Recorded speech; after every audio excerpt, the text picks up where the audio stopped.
All right, students, we're here. We're at the last unit of GAC 1. In my opinion, it's the most important unit. We talk about right triangles. Now, square is my favorite shape, but if I had to be unbiased, I would say the most important shape in the universe is the right triangle. All right, there's a lot of things, a lot of powerful things we can do with right triangles, such as Pythagorean theorem. We're going to learn some trig.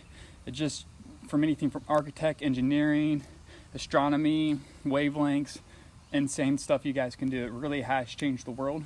In fact, Unit 7, you'll do this again in GAC 2, so you guys will be really, really good at it.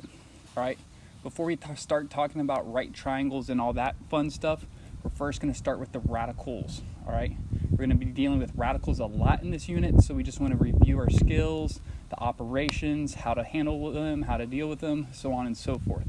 All right, so today, tomorrow, and the next day of learning, really we'll be focusing on radicals. All right, so remember we have perfect squares. Before we even start looking at this, where do I want to write this? I'll write it right here. We have 1 squared, 2 squared, 3 squared, 4 squared, 5 squared. It's going to be really repetitive.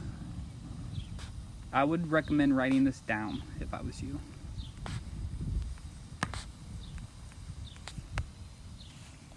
Let me see, I'm even going to move it over. I didn't give myself enough room. Oh, the technology.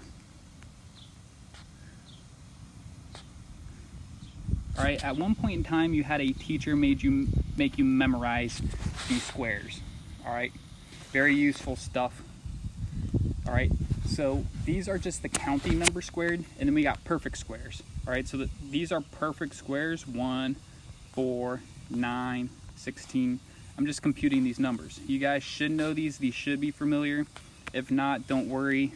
We're reviewing them. We're just building foundations, building our basic fundamentals.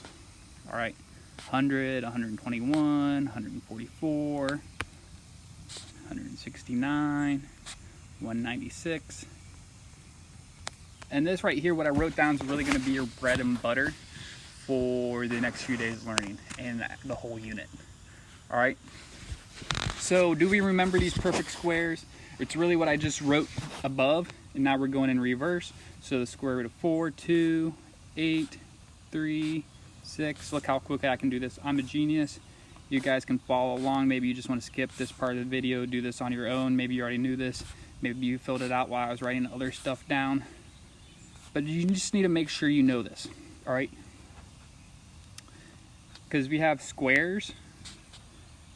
When we square something in the square root, these are inverse operations, all right? They're inverse operations. Now, what does that mean? It's like addition and subtraction. They're inverse operations. Multiplication, division. They undo each other. All right, and if you really want to think about it, let's use 5 as an example. If you have a square with a side length of 5, well then the area of the square is 25. All right, so that's where the term square comes from, in the square root. If you have that square with the area of 25, the square root, or the side length, is 5. All right, now let's take what we wrote up here. I'm going to copy and paste it. You guys might be copying and pasting this a lot, especially as we're just in the beginning of this.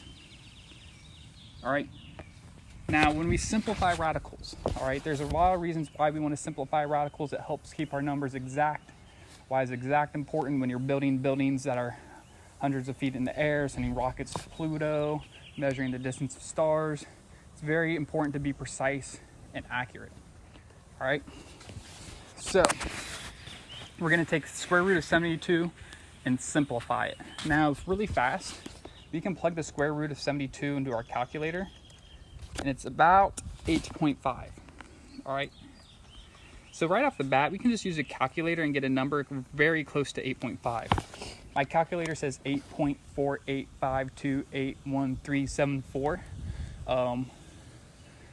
The only reason why the decimal ends is because my calculator ran out of screen space. All right, if my screen was infinitely long, the decimal would go on forever. So I want to take this and simplify it, get in the simplest version and most exact. So this is my suggestion: is step 1, find largest square factor. All right, so they're numbers that go into 72. They're not numbers that are just less than 72. Also, we just don't want to, like, there's all kinds of factors. You could write them down. 2's a factor, 3, 4, 6, 8, 9, 24, 36. I didn't even write down all the factors. I wrote down a lot of them, but I didn't write down every single one. I think 18's one. All right, but you don't want to find a factor, you want to find the largest square factor. So not only does it have to be a factor, it has to be a number that's written in red at the bottom of the page. It has to be one of these numbers. All right, so some of you guys might have great number sense and immediately say, well, 36 is a factor. And once I find a largest square factor, it's whatever the remaining number is, which is 2. So I have 36 and 2.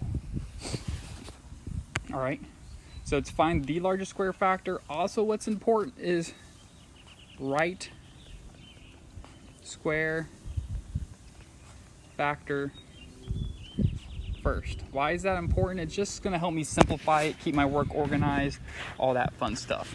All right, so I have the square root of 36 out in front. Well, we already know what the square root of 36 is. We talked about that at the beginning of the notes. That's just 6, and then I have radical 2.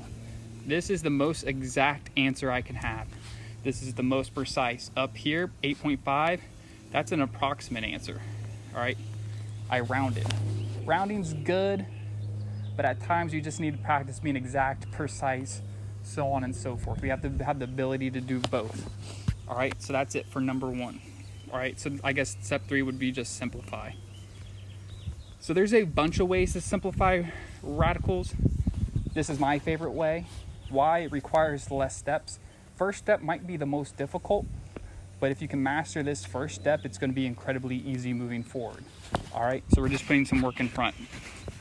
Now, some of you guys might think this is hard. What's the largest perfect square factor of 243? What an awkward number, 243. So it's just going to take some practice, build your skills. It's 81, and then 3. All right, you can just always go and try find factors. Once you have your complete list, you can say, well, which one's the largest square factor? Write that out front, and then it's just 9 radical 3. Okay? Some of you guys might have your mind blown how I did that so quickly. It's okay. This is a skill. You start at the bottom, and then you progress your way up. Some might do it quick, some might take a while, so on and so forth. All right? That's it for video 1. All right, I'll do the next page in the next video.